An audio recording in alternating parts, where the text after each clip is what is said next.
আসসালামু আলাইকুম। শু কি অবস্থা? কেমন আছো তোমরা? আয়েশা, কেমন আছো আপু?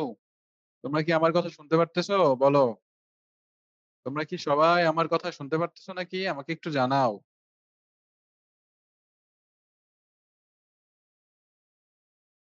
নুসরাত কামিং। কেমন আছো নুসরাত? All clear. ওকে, আমরা ইনশাআল্লাহ কিছুক্ষণ পরে ক্লাসটা শুরু করব।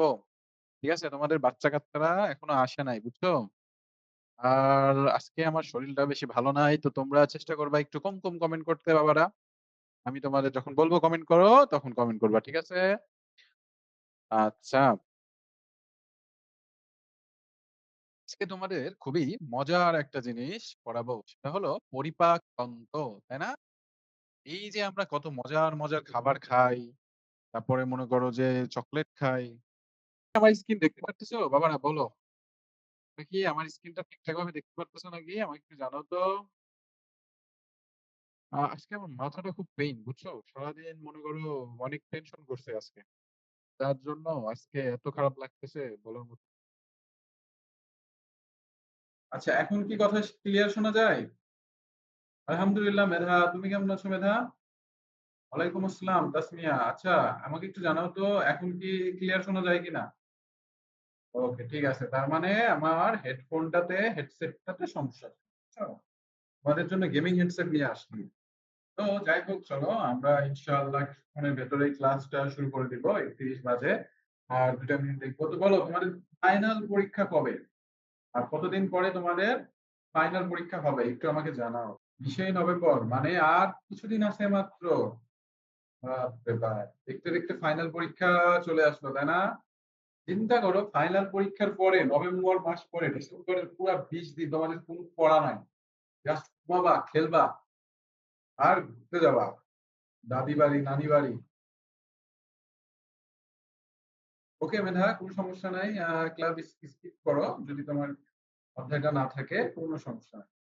ওয়ালাইকুম আসসালাম, ভালো আছি। ওয়ালাইকুম আসসালাম।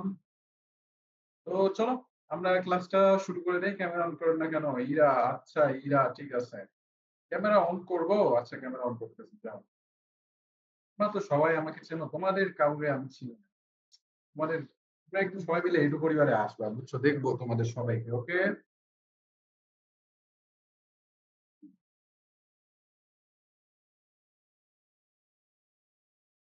ও, ক্যাডেট এক্সাম দিবা? Very good. এখন তো বেঁধে আসার কথা না। এখন তোমার নেটওয়ার্ক সমস্যা। এদিকে সব ঠিক আছে, বুঝছো? রিয়ানা, হ্যাঁ বাবা, তোমার মেসেজ পেয়েছি। নুসরাত, ইনশাআল্লাহ স্যার। ওকে। সাউন্ড কম শোনা যায়। সাউন্ড কম শোনা যায়, দাঁড়াও, বুঝতে পেরেছি। গরমের ভিতর ক্লাস নিতে হবে, বুঝছো? এই ফ্যানের শব্দের জন্য মনে করো যে। তো চলো আমরা ক্লাসটা শুরু করে দেই বাবারা। ইরা, হ্যাঁ আমাদের সবার বাসা তো ঢাকায়। না, আচ্ছা ইরা, ঠিক আছে, সবার বাসায় ভালো। ঢাকায় না, সমস্যা নাই, একদিন ভিডিও কলে সবাই আসবে। আচ্ছা, আমি ক্যামেরা অন করতেছি বাবারা। তো চলো আমরা শুরু করি। হ্যাঁ, এই যে আমি আছি তোমাদের সামনে। তো চলো আমরা পড়াশোনা শুরু করে দেই। অনেক কথা বললাম, তাই না? আচ্ছা, তো চলো আমরা ক্লাসটা শুরু করি। আচ্ছা, দেখো এই যে আমি, আর এই যে তোমাদের পড়া। আজকে তোমাদের আমি শুরু করব পরিপাক দিয়ে। কি দিয়ে ভাইয়ারা? পরিপাক দিয়ে, ঠিক আছে? পরিপাক কি? তুমি দেখো, তোমাদের বাবারা আমি যখন বলবো কমেন্ট করো, তখন কমেন্ট করবে। ওকে? একটু ধৈর্য সহকারে কমেন্ট গুলা করবে। ওকে, ঠিক আছে। আয়শা, সাউন্ড এখনো কম। আয়শা, হয়তো তোমার নেটওয়ার্ক সমস্যা, বুঝছো? হ্যাঁ, এরকম হতে পারে, বাট এখানে নেটওয়ার্ক ফুল আছে। যাই হোক, এটা তোমাদের রিভিশন ক্লাস। তো হেল্প স্যার। তাসনিম, হ্যাঁ বলো বাবা। মেহেক, কথা আস্তে কেন শোনাবে বলো তো? শোনা যায়? বলো তো। একদম ফুল সাউন্ড দেওয়া এখন। এখন কি কথা ক্লিয়ার শুনতে পাও?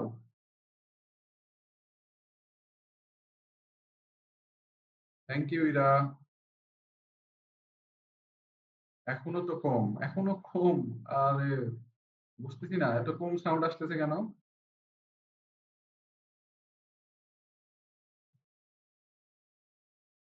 সব তো ঠিক আছে? আচ্ছা যাই হোক, একটু কষ্ট করে ক্লাস করো। মোটামুটি সব ঠিক আছে। বাট বুঝতেছি না আসলে তোমাদের কেন সমস্যা হচ্ছে।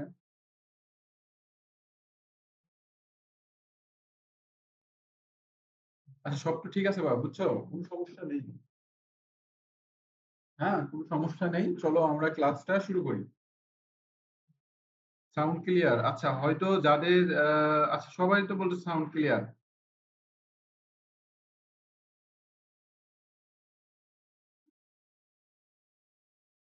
ওকে মারুফ, মারুফের কথা শুনি।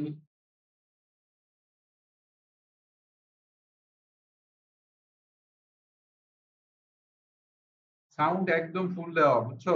সাউন্ড একদম ফুল দেওয়া। সাউন্ড একদম ফুল দেওয়া। ঠিক আছে? উম, আশা করি যারা শুনতে পারতেছো না তারা একটু সমস্যা। আচ্ছা চলো আমরা ক্লাস শুরু করি। অনেকক্ষণ হয়ে গেল। আজকে তোমাদের পরিপাক তন্ত্র, রক্ত সংবহন তন্ত্র পড়ানো পড়ার চেষ্টা করছি। ওকে, প্রথম কি বলেছে? জৈব রাসায়নিক। আচ্ছা জৈব রাসায়নিক প্রক্রিয়া মানে কি? সাধারণত মানব দেহের কাদের দেহে? মানব দেহে বা জীব দেহে জীব দেহে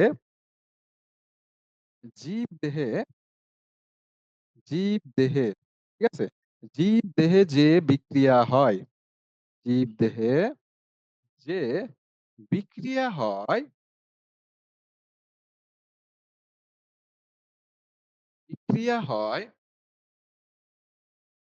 তাকে তাকে আমাদের জৈব রাসায়নিক ক্রিয়া বলে। তাকে কি বলে? জৈব রাসায়নিক প্রক্রিয়া বলে। ঠিক আছে, জৈব রাসায়নিক প্রক্রিয়া বলে। আমাদের মানব দেহ, উদ্ভিদ দেহ, প্রাণী দেহ, এদের শরীরে যে বিক্রিয়া হয় তাদের বলা হয় জৈব রাসায়নিক বিক্রিয়া। ঠিক আছে, আশা করি এটা তোমরা বুঝতে পেরেছো, তাই না? বিক্রিয়া, জৈব রাসায়নিক বিক্রিয়া। এখন আসো জটিল খাদ্যদ্রব্য। জটিল খাদ্যদ্রব্য কি? এটা যদি আমি তোমাদের বুঝাই। আচ্ছা তোমাদের কমেন্ট গুলো একটু স্টপ করো বাবারা, আমি ক্লাসটা করে তারপর তোমাদের বুঝাচ্ছি। ওকে, আশা করি তোমরা এখন পারলেই শুনতে পারতেছো, তাই না?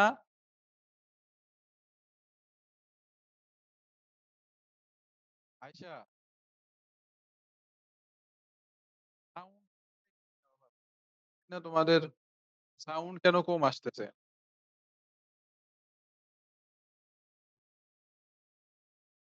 হ্যালো, এ যে অবস্থা, জোরে আসতেছে বলো তো? আচ্ছা এখন কি শুনতে পাও বলো? এখন কি পুরোপুরি ক্লিয়ার শুনতে পাও নাকি বলো?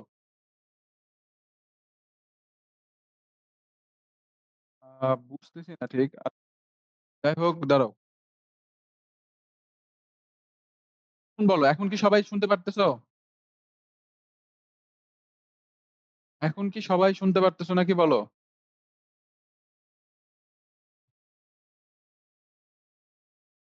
এটার নাম কি? জেটু। আচ্ছা এখন কি শুনতে পারতেছো বলো? এখন না শোনা পারলে আর কিছু করার নাই, অমনি ক্লাস করা লাগবে এখন। সাউন্ড কেটে কেটে আসতেছে। আচ্ছা নুরেন, একটু বলো তো তোমরা এখন কি সবাই ক্লিয়ার শুনতে পারতেছো? হ্যাঁ শোনা যাচ্ছে। আচ্ছা মারুফ, এখন ক্লিয়ার? আচ্ছা মেহেক স্যার এখন ক্লিয়ার? ওকে ঠিক আছে। ইয়েস ক্লিয়ার, ওকে ঠিক আছে। সরি আজকে তোমাদের আসলে আমারও শরীর খারাপ, মনে করো যে হেডফোনেরও শরীর খারাপ, বুঝছো? ব্যাপারটা হয়েছে এমন। আচ্ছা ঠিক আছে। আর আমার স্ক্রিন কি তোমরা দেখতে পারতেছো একটু বলো তো?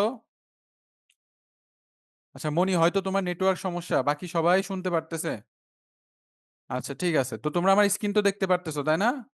ওকে ঠিক আছে। ঠিক আছে।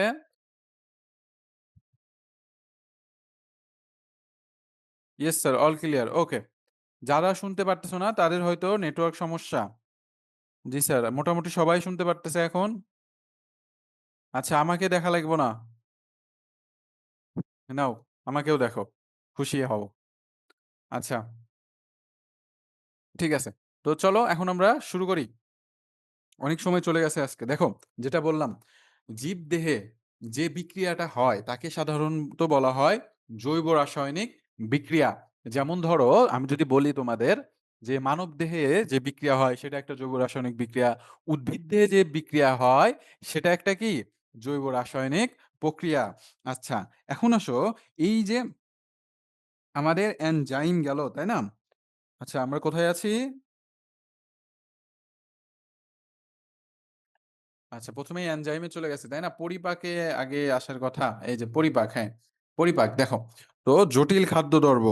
আচ্ছা, জৈব রাসায়নিক আমি বুঝাইলাম যে তোমাদের জৈব রাসায়নিক বিক্রিয়া কি? যে বিক্রিয়া সাধারণত মানবদেহে বা প্রাণীদেহে হয়ে থাকে তাকে বলা হয় জৈব রাসায়নিক বিক্রিয়া। এখন আসো জটিল খাদ্যদ্রব্য। জটিল খাদ্যদ্রব্য বলতে কি বুঝায়? আমি যদি বলি জটিল খাদ্যদ্রব্য হলো,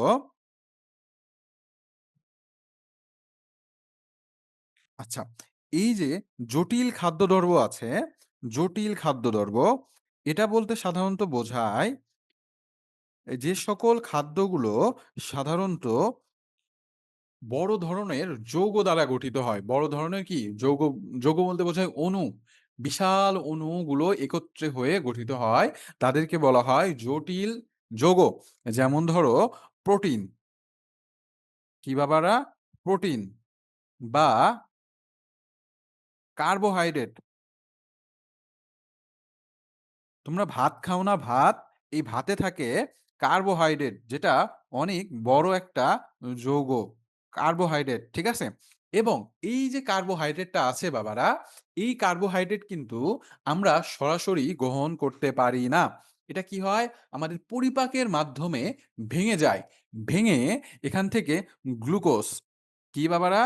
গ্লুকোজ C6H12O6, এই গ্লুকোজ কি সরল উপাদান। এই যে খাবারের উপাদানটা, এটা আমাদের শরীর কি করে? গ্রহণ করে এবং শক্তি পায়। ঠিক আছে? তাহলে আমরা বুঝলাম যে জৈব রাসায়নিক প্রক্রিয়া কি, জটিল খাদ্যদ্রব্য কি, এবং এগুলা ভেঙে আমরা যে অণুতে পরিণত হয় সেটাই তাকে কি বলা হয়? এই যে এই প্রক্রিয়াটা তাকে বলা হয় পরিপাক। যে জৈব রাসায়নিক প্রক্রিয়ায় জটিল খাদ্যদ্রব্য জারক রসের সহায়তায় ভেঙে সহজ সরল শোষণ উপযোগী অণুতে পরিণত হয় তাকে বলা হয় কি? তাকে বলা হয় জৈব সরি, পরিপাক। ঠিক আছে? এখানে তোমাদের আরেকটা কোয়েশ্চেন আসতে পারে যে স্যার জারক রস কি? জারক রস বলতে বুঝায়, এই যে জারক রস আছে, আমি যদি বলি এই যে জারক রস আছে, জারক রস, এই জারক রসটা বলতে বুঝায় এই রসটা সাধারণত আমাদের যে খাদ্যদ্রব্য থাকে সেখান থেকে যে পুষ্টি উপাদানগুলো থাকে সেটা শোষণ করতে সাহায্য করে। কি করতে সাহায্য করে? শোষণ করতে সাহায্য করে। কি উপাদান? পুষ্টি উপাদান। ঠিক আছে? পুষ্টি উপাদানগুলো শোষণ করতে সাহায্য করে। পুষ্টি উপাদান শোষণ করতে সাহায্য করে। এই পর্যন্ত কি সবাই ক্লিয়ার? বলো। এই পর্যন্ত কি সবাই ক্লিয়ার নাকি আমাকে জানাও।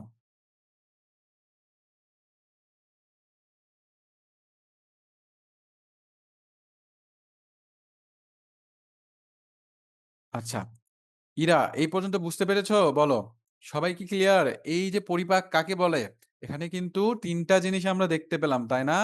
তো এই পর্যন্ত কারো কোনো সমস্যা থাকলে আমাকে জানাও। Nusu, Nusu, yes, yes sir, clear. Ira,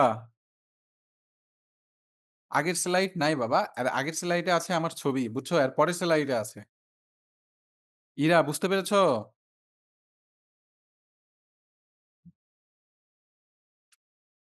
Ira, হ্যাঁ, আজকে কুইজ আছে তামিম, কুইজ আছে। তোমাদের কুইজ আছে। Clear is order. Okay, Chhoya, very good. Mun, আচ্ছা মুন, কোন জায়গাটাই বোঝো নাই বলো। কোন জায়গায় বুঝো নাই বলো।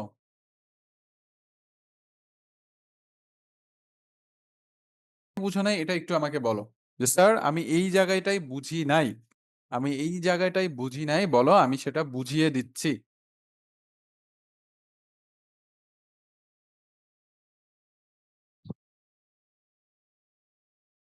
ও আচ্ছা, ঠিক আছে। জটিল খাদ্যদ্রব্য। আচ্ছা ঠিক আছে। জটিল খাদ্যদ্রব্যটা সিওর অবশ্যই জারক রস বলতেছি।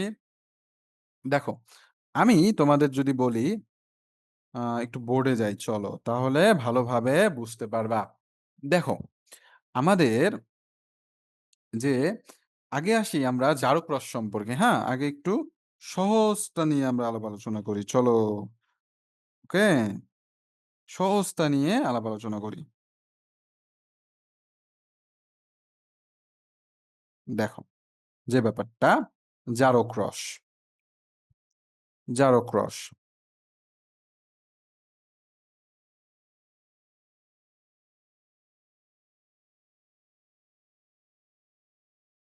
কি ব্যাপার? এত কমেন্ট কে দিচ্ছে?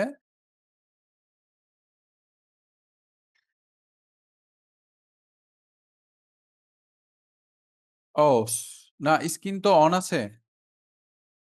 স্ক্রিন তো অন আছে।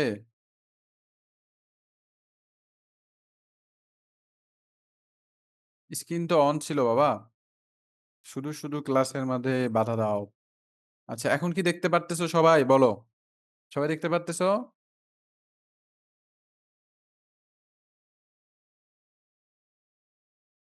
Ira, yes sir. ওকে। তো দেখো, জি স্যার। ওকে, ঠিক আছে।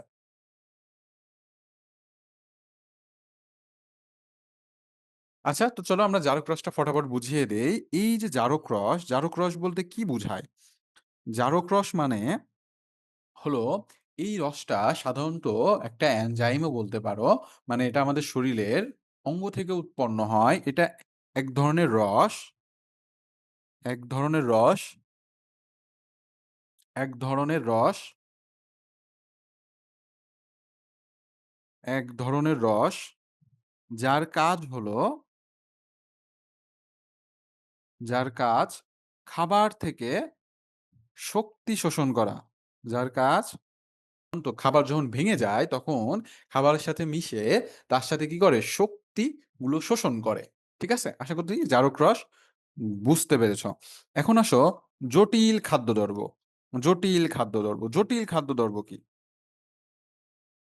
জটিল খাদ্যদ্রব্য। আচ্ছা, জটিল খাদ্যদ্রব্য বলতে বোঝায় আসলে যে খাদ্যদ্রব্যগুলো আমরা সরাসরি গ্রহণ করতে পারি না তাদেরকে বলা হয় জটিল খাদ্যদ্রব্য। ঠিক আছে?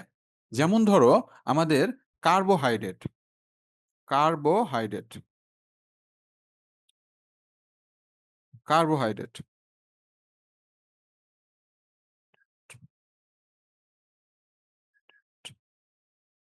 কার্বোহাইড্রেট। কার্বোহাইড্রেটটা কি? দেখো, এই যে কার্বোহাইড্রেটটা আছে আমরা সাধারণত যে ভাত খাই, ভাত, রুটি, রুটি, আলু, শর্করা। কার্বোহাইড্রেটের বাংলা কি? শর্করা। আলু, এগুলাতে থাকে শর্করা। কি থাকে বাবারা? শর্করা। এবং এই শর্করা থেকেই সাধারণত মানে শর্করাও যা কার্বোহাইড্রেটও তাই। এই কার্বোহাইড্রেট গুলা সাধারণত অনেক বড় ধরনের মানে অণু দ্বারা গঠিত। অণু মানে কি? এক একটা উপাদান অনেক বড় হয় এই উপাদানগুলো। ঠিক আছে? এই উপাদানগুলো ভেঙে এখান থেকে গ্লুকোজে রূপান্তর করা, মনে করো কাজ করে এই পরিপাক তন্ত্রে কাজ করে। ঠিক আছে? অর্থাৎ এই জটিল খাদ্যদ্রব্যগুলোকে ভেঙে ছোট করে। সোজা কথা, বড় খাদ্যদ্রব্যকে ভেঙে কি করে? ছোট করে। যেমন ধরো এটা অনেক বড়, এই যে গ্লুকোজ আছে না? গ্লুকোজ C6H12O6, এটা কি? গ্লুকোজ। এই যে গ্লুকোজটা আছে, এই গ্লুকোজটাকে কিন্তু এই পর্যায়ে ছিল না। এটা কি ছিল? আরো অনেকগুলো যৌগের সাথে একত্রে ছিল। সেটাকে ভেঙে গ্লুকোজটা সংগ্রহ করে। মানে ভেঙে দেয় যেন সেটা ছোট উপাদানে পরিণত হয় এবং আমাদের শরীর সহজে কি করতে পারে? খাবারটা গ্রহণ করতে পারে।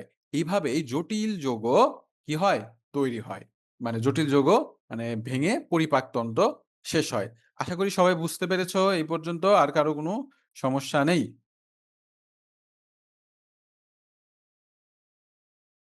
এ পর্যন্ত কি ক্লিয়ার সবাই? আচ্ছা, এটা পরিপাকতন্ত্র ও রক্ত সংবহনতন্ত্র। ওকে, ঠিক আছে। ইয়েস। আচ্ছা, সবাই বুঝতে পেরেছো আশা করি? আচ্ছা। ঠিক আছে। তো চলো আচ্ছা, ঠিক আছে।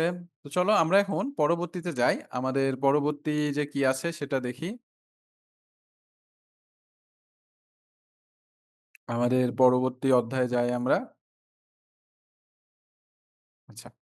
এই দেখো আমাদের যে জিনিসটা আছে, এটা এখন আসো আমরা জানবো এখন লালা সম্পর্কে। কি সম্পর্কে? লালা। তাই না? দেখো লালাটা কি? সবাই কি দেখতে পারতেছো? এই যে আমি যে লালা বের করেছি? Yes sir, clear. Okay. Quiz আছে আজকে। Okay, thank you. আচ্ছা, এখন কি সব কি লালা, তাই না? লালা কি? লালা হলো আমাদের মুখে অবস্থিত লালাগ্রন্থি থেকে নিঃসৃত এক ধরনের লালা রস। ঠিক আছে? তো এই যে লালা গ্রন্থিটা আছে, এই লালা গ্রন্থিগুলো সাধারণত আমাদের এই যে গাল আছে না, গালের দুই পাশে থাকে, জিহ্বার নিচে থাকে এবং পেছনেও থাকে। এখান থেকে কি হয়? অনবরত লালা রস নিঃসরিত হতে থাকে, মানে বের হইতে থাকে। এবং এই লালা রসটা মূলত 90% কি পানি, আর বাকি অংশ থাকে বিভিন্ন ধরনের খনিজ লবণ, মিউকাস, অ্যান্টিবডি এবং এনজাইম। আচ্ছা, লালার প্রধান কাজ কি? এর প্রধান কাজ হলো এই যে খনিজ লবণ আছে না, লবণ আছে না, এগুলা কি করে? খাবারের সাথে মিশে, পানি যে আছে না খাবারের সাথে মিশে মিশে খাবারকে ভিজিয়ে নরম করে যেন তা সহজে চিবানো যায়। ঠিক আছে? এখন দেখো তোমার মুখে শক্ত কিছু দিলে কিন্তু তুমি সহজে সেটা চিবাতে পারবা না। চিন্তা করো তোমার মুখে কোনো রস নেই। ঠিক আছে? তোমার মুখে যদি কোনো রস না থাকে তাহলে কি তুমি সেটা খেতে পারবা? খেতে কিন্তু পারবা না। এমনকি এই লালা যদি না থাকে আমরা কিন্তু কিছু গিলতেও পারবো না। কারণ কি? এই লালা খাবারের সাথে মিশে খাবারটাকে গিলতে সাহায্য করে। ওকে? এবং মুখের জীবাণু নষ্ট করে, সংক্রমণ প্রতিরোধ করে। এছাড়াও মুখের জীবাণু কি করে দেয়? নষ্ট করে দেয় এবং প্রাথমিকভাবে খাবার হজমে সহায়তা করে। অর্থাৎ এই যে খাবারটাকে নরম করে দিল, তাই না? এর ফলে কি হলো? খাবারটা হজম হতে আমাদের সাহায্য হবে না, মানে খাবারটা কিন্তু খুব সহজে হজম হয়ে যাবে। অর্থাৎ লালা রস হলো আমাদের এমন ধরনের রস যেটা আমাদের খাবার হজম করতে সাহায্য করে, খাবারকে নরম করতে সাহায্য করে এবং খাবারটাকে গিলতে কি করে? সাহায্য করে। ওকে? আচ্ছা, পরবর্তীতে দেখো এনজাইম কি? এনজাইম এই জিনিসটা খুবই মজার একটা বিষয়। সেটা হলো এনজাইম কি? আচ্ছা, এনজাইম আমি যদি বলি, এনজাইম হলো একটা অনুঘটক। কি ঘটক? অনুঘটক। অনুঘটক বলতে কি বোঝানো হয়েছে দেখো। অনুঘটক মানে বোঝানো, ধরো ঘটক। ঠিক আছে? কি ঘটক? ধরো আজ থেকে 5 বছর পরে তোমাদের ক্লাস ফ্রেন্ড ইরা, নুসরাত, নুসরাত,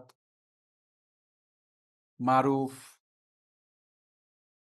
এবং আর যারা আছো, ঠিক আছে? সবার, ঠিক আছে? আর কে আছো? যারা আছো সবাই, ঠিক আছে? মিথিলা, মিথিলা আছো, ঠিক আছে? আচ্ছা, এই যে মিথিলা আছো, সবাই আছো, ধরো সবাই, সবারই কি বিয়ে, ঠিক আছে? সবার বিয়ে 10 বছর পরে বিয়ে। তো এখন এই বিয়েটা হচ্ছে হলো ঘটকের মাধ্যমে। ঠিক আছে? কার মাধ্যমে? ঘটকের মাধ্যমে। ঘটক কি করে? মনে করো যে পাত্র পাত্রীর সম্পর্ক, বিয়ের সম্পর্ক ঠিক করে। ঠিক করার পরে সে কিন্তু বিয়ে করে না। সে কি করে? জাস্ট সম্পর্কে ঠিক করে দেয়, তাই না? বিয়ের কাজটা কি করে দেয়? এগিয়ে দেয়। তো তোমরা কিছু মনে করো না, তোমাদের 10 বছর পরে পাত্র পাত্রী বানিয়ে দিলাম। ঠিক আছে? তো যাই হোক, তো এই যে ব্যাপারটা, এই ক্ষেত্রে অনুঘটকও সেম কাজ করে। ধরো আমাদের পরিপাকের সময়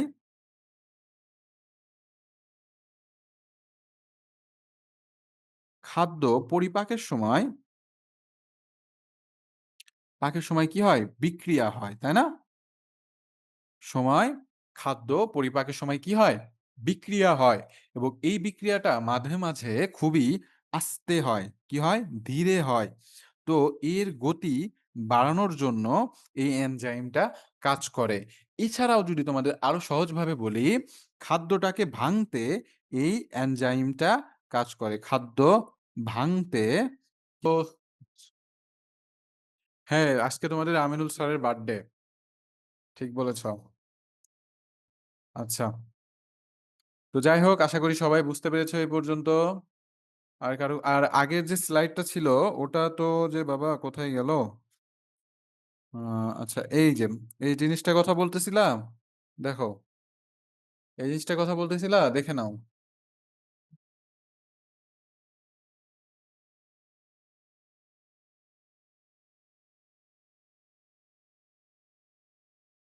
কি হয়েছে ইরা? বলো। কি আবার ঠিক করলাম না বাবা? লালা না? লালা, লালা, লালা তো বুঝিয়েছিলাম তোমার ওটা তো মুছে গেছে বাবা। ওটা মুছে গেছে বুঝছো? ওটা মুছে গেছে। আচ্ছা চলো আমরা পরবর্তীতে যাই। ও ওটা তো মুছে গেছে? আচ্ছা। ও তোমরা এটা নোটপ্যাড পেয়ে যাবা। অ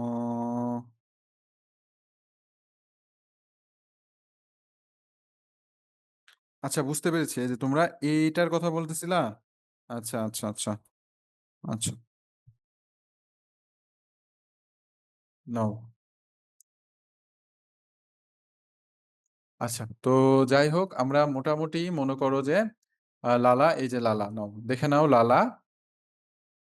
আচ্ছা তো আমরা জানলাম অনেক কিছু লালা সম্পর্কে জানলাম। এছাড়া এনজাইম সম্পর্কে জানলাম। ও আচ্ছা, আচ্ছা। দিলাম তোমাদের ঘটক হয়ে গেলাম। ঠিক আছে? দাওয়াত দিও। আ আমার বার্থডে ২৫ মে। ঠিক আছে? সামনের বছর তোমরা যদি থাকো ইনশাআল্লাহ আমার বার্থডেতে তোমাদের একটা ট্রিট দিব। ঠিক আছে? তো চলো।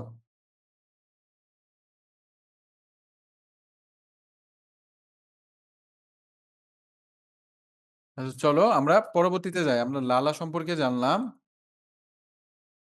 এনজাইম সম্পর্কে জানলাম। এখন আসো আমরা জানবো পাকস্থলী সম্পর্কে। আচ্ছা, পাকস্থলী জানার আগে আমরা কিছু জিনিস নিয়ে আমি একটু তোমাদের সাথে কিছু জিনিস নিয়ে একটু কথা বলতে চাই। সেটা হলো এই যে আমাদের পরিপাক তন্ত্র আছে, এর সর্বপ্রথম যে অঙ্গটা সেটা হলো আমাদের এই মুখ গহ্বর। সেটা আমাদের কি? মুখ গহ্বর, তাই না? সরি মুখ ছিদ্র। সেটা কি আমাদের মুখ ছিদ্র। অর্থাৎ আমাদের যে এই যে ঠোঁট আছে, এটাই হলো আমাদের সর্বপ্রথম পাকস্থলীর ১ম অঙ্গ। কারণ কি? এই যে ঠোঁটটা আছে, এই ঠোঁট দিয়েই কিন্তু তুমি কি করো? খাবার গ্রহণ করে থাকো। তাই না? তারপরে থাকে কি আমাদের মুখ গহ্বর। তারপরে কি থাকে? মুখ গহ্বর। অর্থাৎ এই যে আমাদের মুখটা আছে, এর ভেতর আমাদের যে খাদ্যগুলো জমা থাকে কিছুক্ষণের জন্য, এটা হলো আমাদের মুখ গহ্বর। তারপরে কি আছে? তারপরে আছে আমাদের গলবিল। তারপরে কি আছে আমাদের? গলবিল, আচ্ছা। এই যে লম্বা ছিদ্রটা দেখতেছো, এটা হলো কি আমাদের গলবিল। তাই না? এটা আমাদের কি? গলবিল। এগুলা মোটামুটি খুবই সোজা। যেটা মূল যে ইম্পোর্টেন্ট সেটা আমি একটু তোমাদেরকে বুঝাতে চাই। দেখো,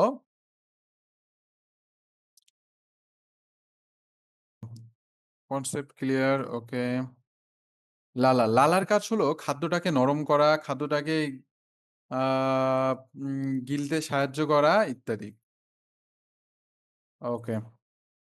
সোয়া, ওকে ঠিক আছে। হ্যাঁ, স্ক্রিন অফই রেখেছি আপাতত। এখন শেয়ার করব।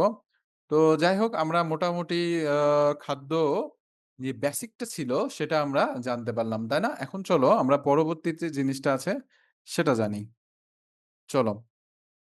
আচ্ছা আশা করি দেখতে পারতেছো তোমরা তোমাদের বইটা। তো দেখো। আচ্ছা, খাদ্য পরিপাক সম্পর্কে জানলাম, আমরা লালা সম্পর্কে জানলাম। এখন আসো পরিপাক তন্ত্র যে আছে, আমি এই জিনিসটা বুঝাবো। আমি তোমাদের 3D ইমেজ দ্বারা দেখাবো। একটু ওয়েট। আমরা মুখছিদ্র সম্পর্কে জানলাম। মুখছিদ্র কি? মুখছিদ্র হলো দেখো, এই যে আশা করি দেখতে পারতেছো। মুখছিদ্র এই যে আমাদের ঠোঁটটা আছে এটা হলো মুখছিদ্র। আর মুখ গহ্বর কি? মুখ গহ্বর মুখছিদ্রের পরে আমাদের ভেতরে মুখের ভেতরের যে অংশটা সেটাকে কি বলা হয়? মুখ গহ্বর, তাই না? এখন এই মুখ গহ্বর ভিতরে কিন্তু আমাদের আছে দাঁত। কি আছে? দাঁত। আমাদের সামনে যে ২ টা দাঁত থাকে এই ২ টা দাঁতকে বলা হয় কর্তন দাঁত। কি বলা হয়? এই ২ টাকে বলা হয় কর্তন দাঁত। মানুষের সামনে যে ২ টা দাঁত থাকে না? সেই ২ টাকে বলা হয় কর্তন দাঁত। তারপরে আসো ছেদন দাঁত। তোমরা দেখবা আমাদের রাক্ষসের মতন ২ টা দাঁত আছে, বুঝছো? এই যে একটু চোখ্খা টাইপের। এটাকে বলা হয় ছেদন দাঁত। এটা দ্বারা কি করি? আমরা যে মাংসগুলা থাকে না? রানের মাংসগুলা যে অনেক মানে এমন জায়গায় থাকে যেখানে মনে করো এই দাঁতটা দিয়ে আমরা সেই মাংসটা ছিঁড়ি, তাই না?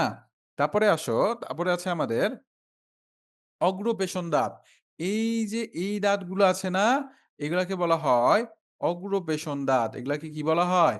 অগ্রপেশন দাঁত। এগুলা সাধারণত খাবারগুলো চিবোতে সাহায্য করে। ওকে? এবং সবার শেষে যে থাকে সেটা হলো আমাদের পেষণ দাঁতগুলো। এই যে আমাদের কি? পেষণ দাঁত। এই খাদ্যবস্তুগুলো চিবাতেও সাহায্য করে। আচ্ছা। আর লাস্টে থাকে হলো আমাদের আক্কেল দাঁত। এই দাঁতটা সাধারণত মনে করো যে একদম শেষে থাকে এবং এই দাঁতটা সাধারণত কোনো খাবার চিবানোও যায় না। এটা জাস্ট শো পিস। এটা জাস্ট কি?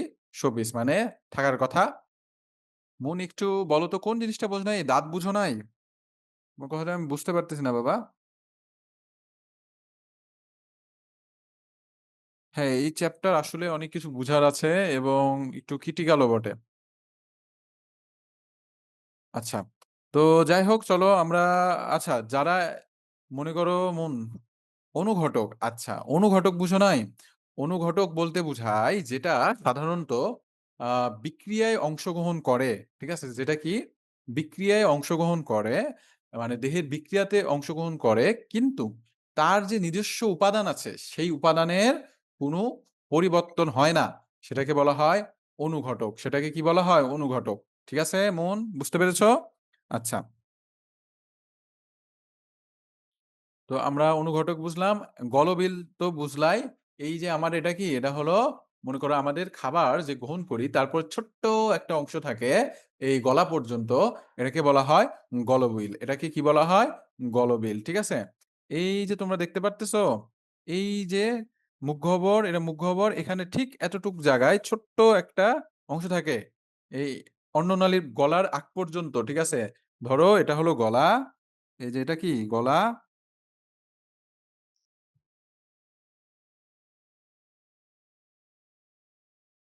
ধরো এটা হলো গলা। এই গলার ধরো এটা হলো গলা। এই যে গলা আছে এই গলারের আগ পর্যন্ত একটা অংশ থাকে সেটাকে বলা হয় হলো আমাদের অন্ননালী। ঠিক আছে? সরি গলবিল। তার গলবিলের পরের অংশটাই হলো আমাদের অন্ননালী।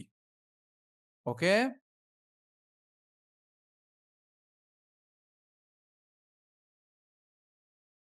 তো আমরা গলবিল বুঝলাম, অন্ননালী বুঝলাম। আচ্ছা, পাকস্থলী। আচ্ছা, এখন আসো আমাদের কথায়। পাকস্থলী। আচ্ছা, এখন আমরা দেখব পাকস্থলী যেটা মেইন। পাকস্থলী কি? পাকস্থলী একটা থলির মতন অংশ। ঠিক আছে? পাকস্থলী কি?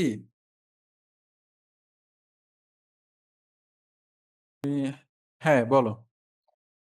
আসসালামু আলাইকুম স্যার, কেমন আছেন? এই তো আলহামদুলিল্লাহ সাবিনা ভালো আছি। তুমি কেমন আছো? অনেক ভালো। স্যার হ্যাঁ, অন্য অন্য অন্য নালীটা কোথায় থাকে? মানে কোনখানে থাকে? আচ্ছা দেখো এটা আবার একটু দেখাইয়া দিচ্ছি আমি। একটু ওয়েট। আচ্ছা দেখো। এটা আমি আবার একটু দেখাইয়া দেই তোমাদের। আচ্ছা। এই দেখো গলবিল। আগে বুঝো গলবিল কোনটা? এই যে আমাদের গলা আছে, বুঝছো? এই যে গলার যে উপরের অংশটুকু, এটা হলো আমাদের গলবিল। বুঝতে পেরেছো? এই যে গলার যে অংশটুকু, এটা কি? গলবিল। আর এই গলবিলের পরের যে এই যে লম্বা অংশটা দেখতেছো? এই যে লম্বা অংশ, এটাকে বলা হয় অন্ননালী। এটাকে কি বলা হয়? অন্ননালী। ক্লিয়ার? এই যে এই সম্পূর্ণটুকু অংশটাকে কি? অন্ননালী এবং গলার মুখের পরে এই যে ছোট্ট অংশটুক থাকে, এটাকে বলা হয় গলবিল। এখন কি বুঝতে পেরেছো? বলো সাবিনা, এখন বুঝেছো? কুইজ দিয়ে দেব ইনশাল্লাহ একটু পরে এই খাদ্যনালীটা পড়ানোর পরেই তোমাদের কুইজ দিয়ে দেব। আচ্ছা আর ৫টা মিনিট পড়াই তারপরে তোমাদের কুইজ দিয়ে দিচ্ছে। আচ্ছা তো আমরা ইনশাল্লাহ গলবিল সম্পর্কে জানলাম। এখন আসো আমাদের পাকস্থলী সম্পর্কে। কি জানবো? পাকস্থলী সম্পর্কে আমরা জানবো। আচ্ছা দেখো পাকস্থলী সম্পর্কে আমি একটু তোমাদের সাথে কথা বলি। আচ্ছা পাকস্থলী সম্পর্কে দেখো। আচ্ছা, এই দেখো তোমরা কি দেখতে পারতেছো? এই যে থলির মতন একটা অংশ দেখতেছো, এটা হলো আমাদের পাকস্থলী। ঠিক আছে? এই যে এই অংশটা, এটা হলো আমাদের পাকস্থলী। ঠিক আছে? এটা একটা পেশিবহুল অঙ্গ এবং যেখানে সকল খাদ্যগুলো কি থাকে? খাদ্যগুলো এসে জমা থাকে। খাদ্যগুলো এসে কে থাকে? জমা থাকে। এবং এটার উপরে ২ টা কিউবের মতন অংশ থাকে। মানে ধরতে পারো একটা এন্ট্রি পথের মতন ২ টা অংশ থাকে। যেখান থেকে মনে করো খাবারগুলো যেন বেরিয়ে না আসতে পারে ইচ্ছা মতন ভাবে। সেজন্য এই খাবারগুলো যতক্ষণ না এনজাইম দ্বারা পরিপূর্ণভাবে মিশ্রিত হচ্ছে এবং ভেতরে যে বিক্রিয়ার যে কাজ সেটা সম্পূর্ণ হচ্ছে, ততক্ষণ এটা কি থাকে? এটা বন্ধ থাকে। যখন কাজ শেষ হয়ে যায় এটা খুলে দেয়। তারপরে আমাদের পরের অঙ্গে বৃহদন্তে চলে যায়। ঠিক আছে? আশা করি এটাও বুঝতে পেরেছ। আচ্ছা দেখো, তো এখন আমি এগুলা নিয়ে একটু বিস্তারিত আলাপ আলোচনা করি। তারপরে তোমাদের কুইজ দিয়ে দিব। এই যে পাকস্থলী আছে, অন্ননালী ও ক্ষুদ্রান্তের মধ্যবর্তী স্থানে এর অবস্থান। এই যে পাকস্থলীর পরের অংশটা কি? ক্ষুদ্রান্ত এবং উপরের অংশটা কি? উপরের অংশটা কি? অন্ননালী। তো এর মাঝখানে থাকে কি আমাদের পাকস্থলী। এটা থলির মতন দেখতে হয়, এটা অনেক পেশিবহুল হয়। পাকস্থলী ১ম ও শেষ অংশ পেশিবহুল রয়েছে। পাকস্থলীর প্রাচীরে গ্যাস্ট্রিক গ্রন্থি নামে প্রচুর গ্রন্থি থাকে। আচ্ছা গ্যাস্ট্রিক গ্রন্থি কি? এগুলো এক ধরনের অঙ্গ যেখান থেকে বিভিন্ন ধরনের এনজাইম বের হয়। যেখান থেকে কি হয়? বিভিন্ন ধরনের এনজাইম বের হয়। ঠিক আছে? এখানে খাদ্য সাময়িক জমা থাকে।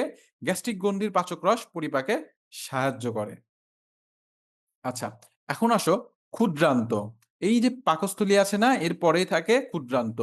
ঠিক আছে? ক্ষুদ্রান্ত হলো পাকস্থলের পরবর্তী অংশ।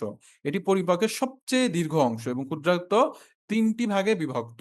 অর্থাৎ এই যে পরবর্তী যে অংশটুক দেখতেছো, এই পুরোটাকে কি? ক্ষুদ্রান্ত। এখানেই সাধারণত খাদ্যগুলো হজম হওয়ার পরে যায়, যেখান থেকে শক্তিগুলো, পুষ্টি যে উপাদানগুলো থাকে, সেগুলো শোষণ করে এবং মল হয়ে দেহ থেকে বের হয়ে যায়। ঠিক আছে? এবং এখানে ছোট, ছোট ক্ষুদ্র, ক্ষুদ্র অংশ থাকে যেগুলোকে বলা হয় ভিলাই। যেগুলোকে কি বলা হয়? ভিলাই। ওকে? তো আশা করি তোমরা এগুলা পারবা। আচ্ছা। রক্ত সংবহন তন্ত্র আজকে আর পড়াবো না ইনশাআল্লাহ। এখন তোমাদের আমি কুইজটা দিয়ে দেই। তো এই পর্যন্ত কি কারো কোনো সমস্যা আছে নাকি বলো? আচ্ছা তোমাদের যদি এই অধ্যায়ে আবারও সমস্যা থাকে, এর উপরে আমি একটা বোর্ডে ফুল রিভাইজ ক্লাস নিবো। বুঝছো? আজকে আমার শরীরটা বেশি ভালো নেই। হ্যাঁ, আমি তোমাদের কুইজ লিঙ্কটা দিয়ে দিচ্ছি। চলো তোমাদের কুইজ লিঙ্ক আমি এখন দিয়ে দেই। তোমাদের মেইন চ্যাটে দিয়ে দেই। কেমন? মেইন চ্যাটে দিয়ে দেই। তাই না? এটা সাধারণত এই যে তোমার এই যে পাকস্থলীটা আছে, এই পাকস্থলীর পরের যে অংশগুলো থাকে, এই সম্পূর্ণটুক অংশটাকে বলা হয় ক্ষুদ্রান্ত। এই সম্পূর্ণটুক অংশটাকে কি বলা হয়? ক্ষুদ্রান্ত। ওকে? অর্থাৎ এই যে পুরোটুক জিনিস আছে, এটাকে বলা হয় কি? ক্ষুদ্রান্ত। এটাকে কি বলা হয়? ক্ষুদ্রান্ত। এবং এই ক্ষুদ্রান্তটা সাধারণত ৩ টা অংশে বিভক্ত। একটা হলো ডিউডেনাম, আরেকটা হলো জেজুনাম, আরেকটা হলো ইলিয়াম। আচ্ছা দেখো, ডিউডেনাম কোনটা? এই যে তোমরা ট এর মতন একটা অংশ দেখতেছো, উল্টা ট। চিন্তা করো এটা কি উল্টা একটা ট। এই টটার অংশটাই হলো ডিউডেনাম। এটা কি? এটাই হলো ডিউডেনাম। এটা ক্ষুদ্রান্তর ১ম অংশ। পাকস্থলীর পরের অংশ দেখতো ইউ আকৃতির, মানে ট আকৃতির হয় আসলে, বা ট বা ইউ আকৃতির যাই হোক। পিত্তথলি থেকে পিত্তরস, অগ্ন্যাশয় থেকে অন্যান্য রস নালীর মাধ্যমে এখানে এসে খাদ্যের সাথে মেশে। অর্থাৎ এটা সাধারণত একটা পাত্রর মতন বলতে পারো, যেখানে সকল রস এসে খাবারের সাথে কি করে? মিশ্রিত হয়। আচ্ছা, তারপরে জেজুনাম কি? এই যে জেজুনাম দেখতেছো? এই যে মাঝের যে অংশটা আছে না? মাঝের যে অংশ, এটাকে বলা হয় জেজুনাম। দাঁড়াও ভালোভাবে দেখাই তোমাদের। আচ্ছা, আ ইমেজটা এড হয় নাই। যাই হোক আমি তোমাদের এখান থেকেই দেখাই। হাতের দিক খেয়াল করো আমার। এই যে দেখতেছো? এই যে মাঝের যে একটা অংশ আছে দেখতেছো? এই যে এই অংশটুকু। দেখতেছো? স্ক্রিনে দেখো। এই অংশটাই হলো জেজুনাম। ঠিক আছে? এই অংশটা কি? জেজুনাম। দেখেছো? এই অংশটা কি? জেজুনাম। এবং ইলিয়াম কি? এই যে পরবর্তী যে অংশটা আছে এই যে নিচের, এটাকে বলা হয় ইলিয়াম। ঠিক আছে? এটা কি? ইলিয়াম। এই ইলিয়ামে কি হয়? খাবারগুলো শোষিত হয়। খাবারের যে পুষ্টি উপাদানগুলো থাকে এখানেই শোষিত হয় এবং পুষ্টি উপাদানগুলো শোষণ করার পরে যে অপাচ্য অংশগুলা থাকে, মানে যেগুলা ব্যবহার করা হয় না, সেগুলা মল আকারে এখান দিয়েই আমাদের মনে করো আ এই এটার মাধ্যমে বের হয়ে যায়। ঠিক আছে? তো বুঝতে পেরেছো? এখনো কি তোমার সমস্যা আছে? ওকে। তো মাশাআল্লাহ সবাই বুঝেছো। তো যাই হোক, আজকে এই পর্যন্তই থাকলো। আল্লাহ হাফেজ। সবাই ভালো থেকো, সুস্থ থেকো এবং এডু পরিবারের সাথে থেকো। আচ্ছা হৃৎপিণ্ড বুঝাবো নি নেক্সট ক্লাসে ইনশাআল্লাহ। ঠিক আছে? ওয়ালাইকুম আসসালাম।